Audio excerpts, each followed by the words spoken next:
Marva. That was so rich. That was so rich, and I am sure those who will be listening and watching, they will come up with their own question. But my concern, what you said, everything I agree. Well, I learn a lot. I'm not a linguist, but I learn a lot.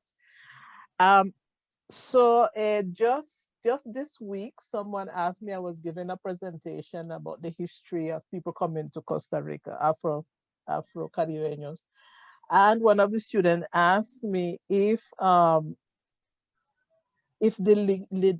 Limon Creole will disappear. So definitely, I told the student that I am not really equipped to Yeah. answer that. So I throw back the question to you. I am. If you had asked me that question 25 years ago, it was very bleak. Okay, that's what my field work showed. 30 years ago, it was very bleak. There wasn't that revival, this whole movement of taking it today. What I see today is that the Creole will stay.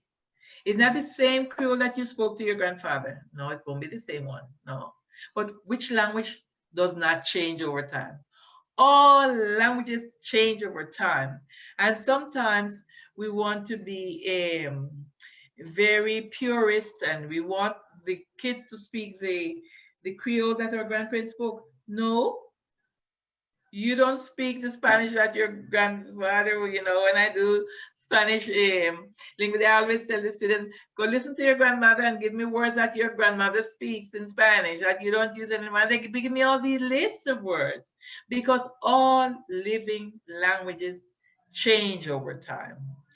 And what we will see is my own feeling, is that we will have a Creole in these areas where these Creole languages are in contact with Spanish, um, that will evolve and they will be different over time. Of course, the change of a language does not occur overnight, but will be different from the Creole spoken in Jamaica, will be different from the Creole spoken in, okay, and all of these are Anglophone Creoles from Barbados and all of the Anglophone Caribbean islands. But it will be a different Creole over time, and it will be the influence of the Spanish and the Creole. And then, since we don't have any Academia de las Lenguas, I don't believe in the Academia de las Lenguas, um, languages are freer to borrow. Look at English.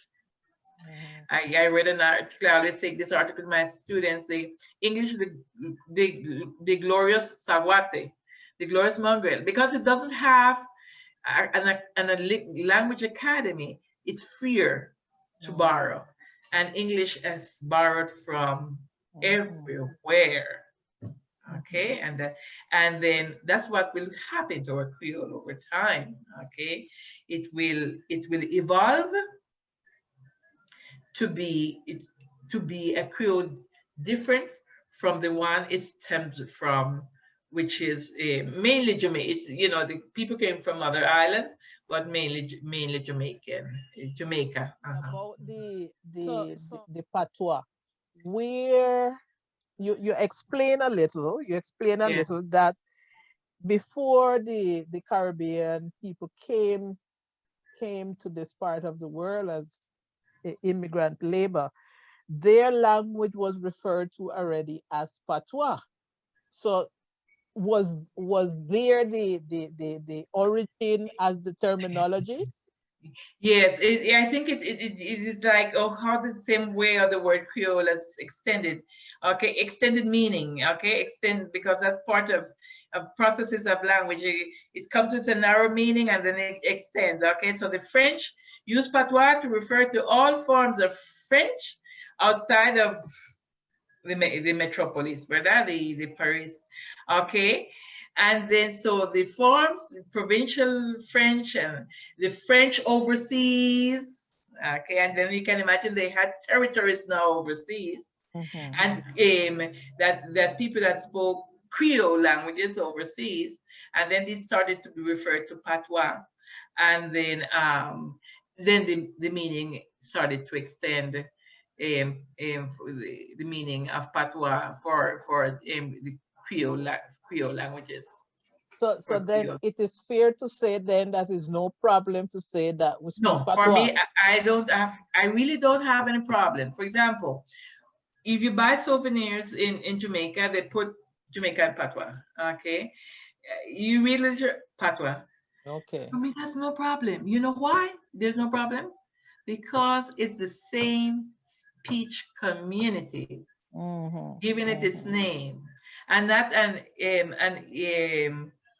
a group outside of the speech community giving it a name that you didn't consult with the speech community Okay. Okay. to give Okay. it a name. No, I don't have any problems with patois at all. I have problems with other names that that instead of uplifting the Creole languages, which are already highly stigmatized, it only the name only allows for mockery, laughing, and so okay. Mm-hmm. Mm-hmm.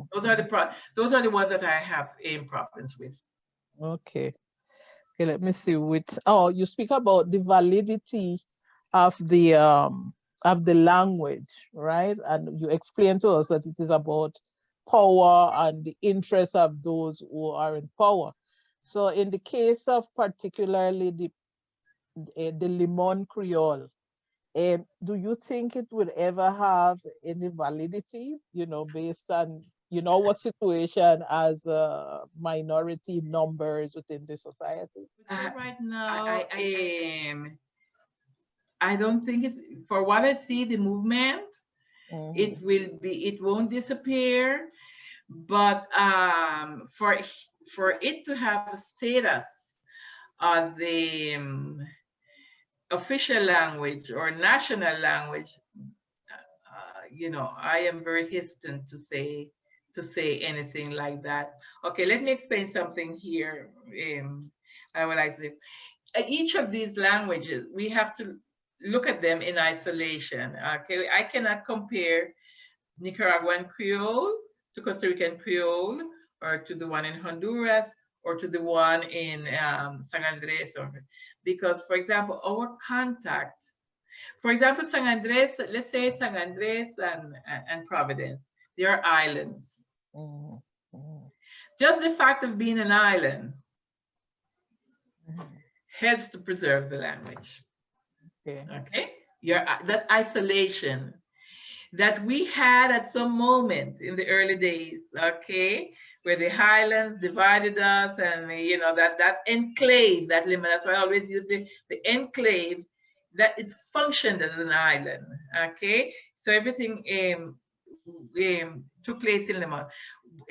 But what has happened over time, if we compare Lebanese Creole to, for example, let's say even Nicaragua. Mm-hmm. When the Mosquito Coast Creole started contact recently, for us, our age, that's recently. It started with the Sandinistas revolt. Mm-hmm. That's when and look how many years before we had it. Mm-hmm. Right. Okay, so those years of difference meant that Spanish gained inroads Mm-hmm. in Costa Rica. Okay, whereas if you went to Nicaragua 40 years ago, 30 years ago, and you wanted to go to the Mosquito Coast, impossible. It was like us going to Manzanillo 30, 40 years ago. Impossible. Okay, water and this divided you. You could not get there. So these geographic isolation Mm-hmm. Mm-hmm. help to preserve languages. Okay, now maybe I haven't answered your question completely. Now, what does that mean for us? To track back now, because as I said, if you talk to, if you hold a conversation with Mr. Ferguson, the Calypsonian, in Spanish, I've seen We can go on YouTube and listen to interviews in Spanish, and you hear him speaking in Spanish. Well, that tells you a lot. That should tell us a lot, okay? Many times the argument in keeping and backtracking and so is because, and a big argument, I have heard it in other parts, in places where I go, these kids cannot perform in school because they don't master the standard. They don't master the other language, okay? They only speak Creole and they cannot, okay? And that is holding them back. Who could give that argument in Costa Rica? And not, but today kids don't have Creole holding them back. No kid in Limon, no kid in Costa Rica cannot speak Spanish when no Afro kid cannot speak Spanish when he goes to Spanish school. So what I mean to say, I have heard arguments, for example, in Jamaican Creole. One of the big arguments when I go to conferences is that certain kids cannot speak anything else but Creole. Okay? They understand Creole, they speak Creole, so when you put English to them, that holds them back from being successful in school. Okay? And that's a very valid argument. If a language, if the language of the country is holding back the kids from moving along in school, hey, come on, you better give them Creole and make the transition. But that argument does not hold in Costa Rica any longer. I don't know if I'm making my point, okay?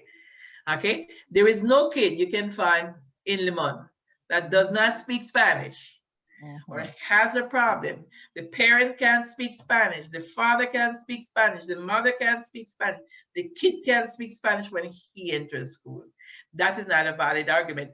So our argument has to be only it's a part of our identity. So that force, you cannot go to the Ministerio de Educación and say, you got to teach them Creole because that Spanish is holding back my kid.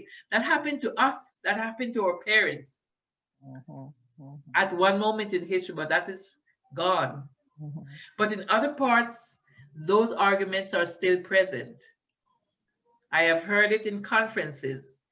Okay, I saw, for example, I could say maybe 20 years ago, visiting the Mosquito Coast in Nicaragua, kids could not speak Spanish in school and in high school. Okay, and then there was this Costa Rican, that step was long gone in Costa Rica. That step was long gone.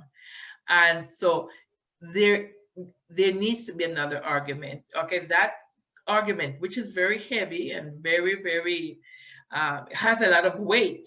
A language is a barrier, it's a hindrance. It's not, that argument is not valid in Costa Rica at this moment. So we have to find another argument. Okay? Well, the identity. The identity card. I want to follow up on that question.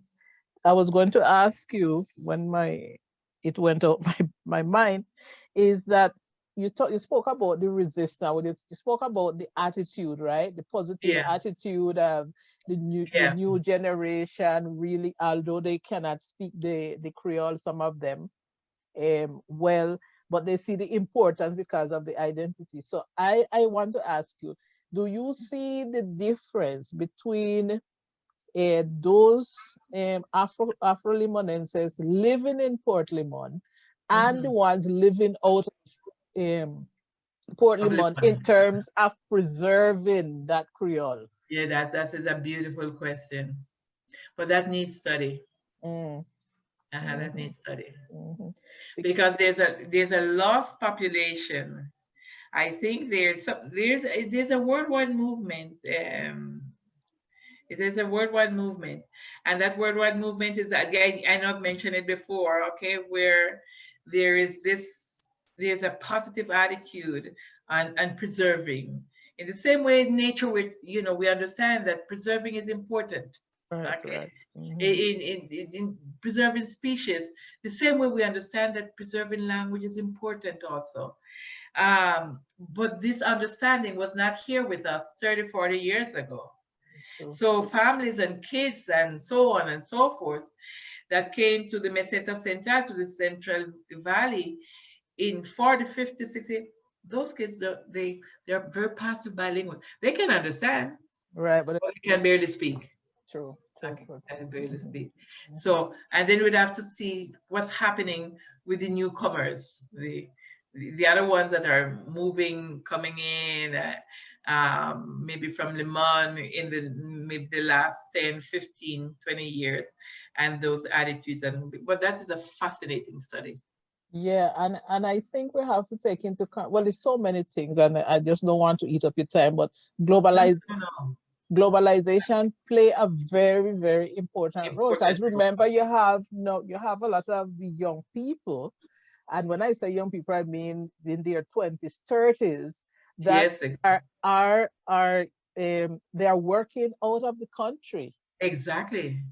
and they probably now they're realizing the importance even to have the Creole, because the Creole, same The, as how you explain it, that it come in, let me see my notes, that the the lex vocabulary, the yes, vocabulary is English, the lexeme or whatever, what I the learned now, lexemes. Yeah, the it, lexemes is English. Well, that Creole helped me when I is was a facilitator. egg. That is the word. So I think, It can be a I, I facilitator. mean, I'm not a linguist, just by observation and seeing how, the young people moving around, the millennials and those that coming after them, it is easy for them to move through the world using this Creole that they Yeah, want to, yeah, yeah, look down at, yeah, using that Creole facilitate them to yeah, be in other parts of the country. So I am saying, I don't know, I'm arguing that eh, that that would be one of the reasons why, we have hope that the Creole will remain, because what? Based on the history, our ancestors came here in 1872 to yeah, 2021 is almost 150 years. yes, So for me, I find it, I don't know anything about linguistics, so I don't know how long a language has to survive for it to be like you start to clap and say hallelujah. But I find it fascinating that we're still speaking the Creole, even though, our version of the Creole, after, over a century, which mhm, context of Costa Rica, that we know it is a racist country, very subtle and stuff like that. yeah. So I don't know if I'm making sense with what I Yes, just I said. understand what you're saying, definitely. Globalization, and another aspect of globalization, which is important there, is that think about it. Just think about it. Think about 5 years ago. Mhm, All the jokes mhm, that come through WhatsApp every day, and they mhm. come from Trinidad and they come from Jamaica. That did not exist 5 years You're right. ago. You're right. Hmm. Okay, so that is another part of that globalization. Remember when we talked about when our foreparents were here and they were in the province of Limon, and they had that movement that sometimes the history books don't mention. They moved around the sea. The Caribbean Sea was their autopista. It was their highway. Right, right. Okay, and the ships and the boats Hmm. would go from Cologne. Nobody, Hmm. nobody didn't come to San Jose to go to Cologne. Oh, they used to go through until this day. Well, now he's not traveling, but my father, to go to Panama, he go through Sixaola. Exactly, and they go to Go Cologne. through, So, exactly. and when they talk to you about they went to British Honduras and now come San Jose, it's the sea. Okay, today, okay, so that was important to keep the language going. And San Andres, they would come to from San Andres, and the boats would come with food and vegetables from San Andres. Mhm. And my father told us about those things. The boats would come with mangoes from San Andres. to Limon, to the dock, and they would go down to the dock, and they come in from they came everywhere. And the people in Nicaragua tell the same thing. They go fishing to some. I mean, that was a highway. Yeah, yeah. In the sea moving. And remember, maybe you don't remember that the ships that would go, people go back to Jamaica, those who could afford it and spend vacation. We had a neighbor that we, would go tell him farewell, you go spend vacation to Jamaica, and they were on the ship and then come back, you go down at the dock, you say bye-bye, you go spend vacation. Like, oh, nowadays people go Miami. So today what we have is technology. Exactly. That facilitates that communication, because there was a moment when neither the sea was there, and you had to have passport and this and the other and the other and the other, and the other, and there was no technology. Right. But the world has become smaller. Yeah, and the technology at the time were the newspapers, because Yes. Our ancestors, they knew everything that was happening. They had the newspapers, and they listened to the radios to what was going on overseas, especially in the Caribbean, and they had their newspapers, and they would subscribe to their magazines, and so. But yeah, so what I agree with you totally about that interconnectedness today in a globalized world, where we are much closer than ever before, thanks to technology. And that's something that when I get a joke that friends would send me from, I send it to my son. If he understands, if he doesn't understand, that's his problem. But I send it to him always. I send it to my sister and I send it to my son. Okay, and because I know that little by little, if he doesn't get the full joke, he's going to get part of it. Yeah. And in that way too, it helps us to reconnect with that Caribbean that we lost that connection with. Exactly. When we wanted, and of course, because we're born in this society, we wanted to be part of this society, somehow it cut that connection. So I think this new technology is helping, for us, even probably not directly with an individual. Some people found their great grandparents and other families, but at least with that culture that is the culture of our ancestors, closer ancestors than the Africans. Definitely, because when we get the jokes, why we laugh so much? Because we understand relate. And we can relate to what's going on, and that relating. And getting that touchlight is because we can relate. Yes, okay? And it's still part. Because there's nothing much more cultural than a joke. It's true. Than a joke. If you are not part of the culture, you cannot understand. I get it. And I can tell you, because I love stand-up comedy, and I definitely, I watch stand-up comedy from all over the world. The technology afforded that. But sometimes I'm like, I don't get it. I don't get exactly. Very good. Exactly. Because so it's loaded with so many cultural elements. A joke. Exactly. Yes. Exactly. Yeah. Oh my God, this is so rich, and I want to thank you again for the time and the space, and definitely I know people will enjoy this. But just to close, so that our Limonenses get it clear. So it is no problem that they call our language patois. No problem. No. And we do not speak a dialect. No, we speak a language. We speak a language. Okay, so that is very important. Yes, for example, you speak 3 languages. You speak Creole, Limonese Creole, you speak Spanish, and you speak English. And maybe you speak another language that I don't know, but you are trilingual. Right. So it is important, especially for the young people, to know that. So we do not speak a dialect. We speak a language. Yes. And that is the Creole language. If we're speaking to a Jamaican, we're speaking 2 different dialects. He's speaking Jamaican Creole, dialect, and we're speaking Limonese Creole dialect. Okay. Of the same Anglophone Creole, yes. And then it branched off.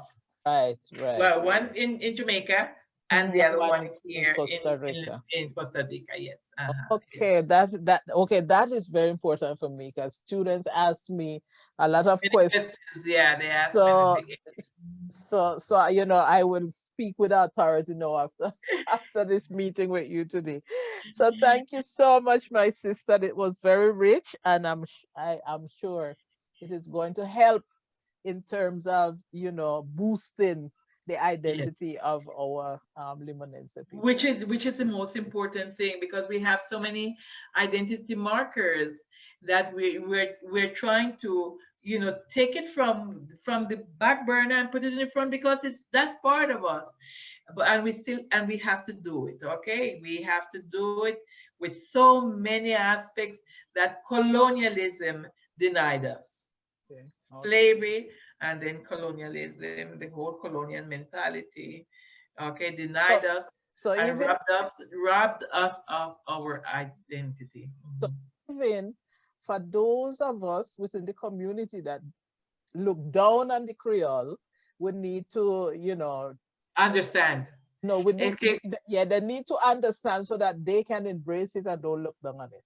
exactly. That is it. That's the whole thing. Yeah. And when somebody said, well, you teach your children English, no, but you see, one thing does not exclude the other one. So, exactly. Okay, so for example, you go to a Chinese store, they speak to the kids in Chinese, but they learn Spanish also. Exactly. Okay, so our parents, our parents, your father, your mother, they spoke Creole and they spoke English. What did they do when they go to church? They Mm-hmm. spoke English. Mm-hmm. They had to read the Bible in English. Right. They had to give the sermon in English. If they had to stand up and give a sermon and preach, and so it was in English. Mm-hmm. Mm-hmm. Again, they can turn around and speak in Creole because that's the bilingualism there. Right. But nobody is not saying, don't, no, no, no, no.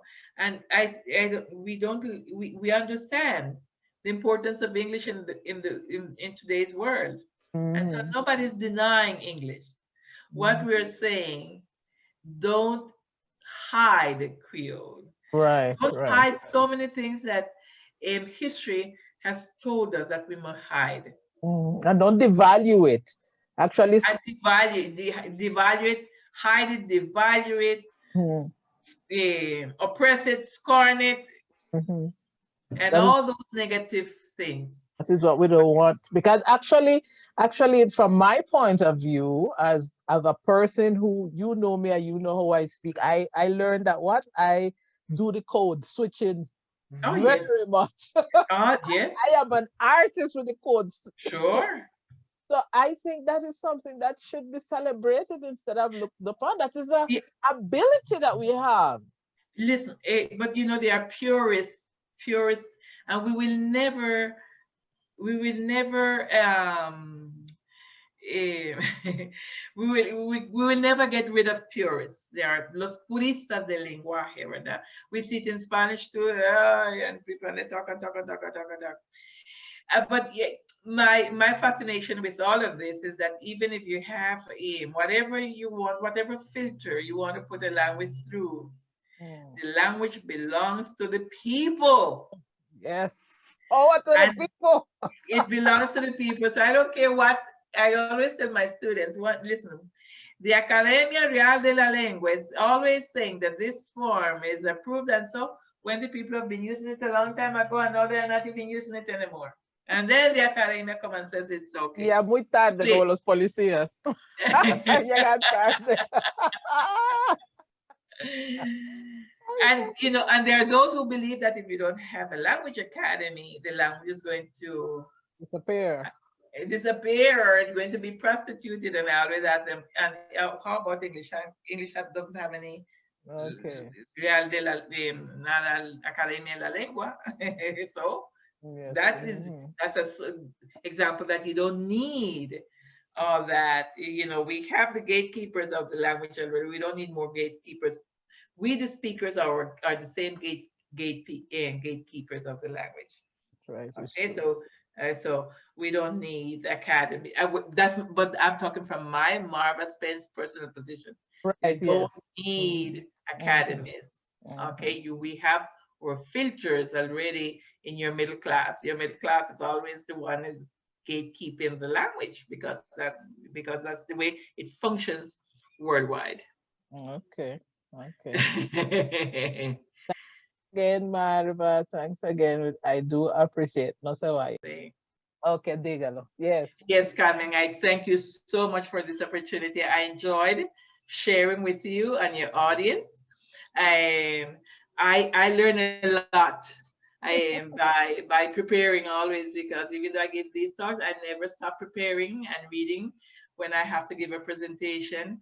And then the questions that I get, they help you to rethink and redefine and to go deeper and follow and investigate. And so I thank you so very much for giving me this opportunity. My pleasure, my pleasure.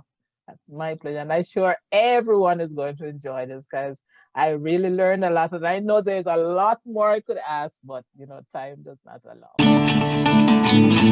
Somos voces de la historia, sangre, tinta y papel.